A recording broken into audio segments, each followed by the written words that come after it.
Duha ka managat sikop human sa illegal nga pagpanagat sa kadagatan dito sa lungsod sa Madre Dios.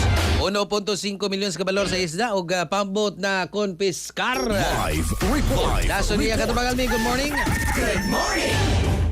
Yes, sa sikop ang duha ka mananagat nga taga Iloilo tungod sa illegal nga pagpangisda sulod sa municipal waters sa Madre Dios niadtong Sabado, Abril 18.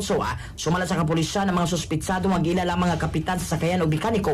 Nasakman nato sa Joint Sea Operation samtang aktual nga nagpatuman og gidili nga trolling sulod sa kadagatan nga sakop sa maong lungsod. Gipasabot sa mga otoridad nga nasakman ang mga suspitsado sulod sa baybayong barangay sa maong munisipalidad tungod sa paglapas sa Municipal Ordinance number 014 nga nagdili sa paggamit sa mga illegal nga pamaagi sa pagpangisa sama sa trolling. Nakumpiska sa mga operatiba ang usa ka blue ug puti nga trolling fishing vessel nga duli gibinabana nga katidad nga 1.5 million pesos. Nasakmit usa magkapin usa ka gatos ka kilos sa nagkadaiyang klase sa isda nga gibinabana nga katidad og 30,000 pesos. Laki pag lain nga fishing gear ug paraphernalia nga gigamit sa illegal nga operasyon.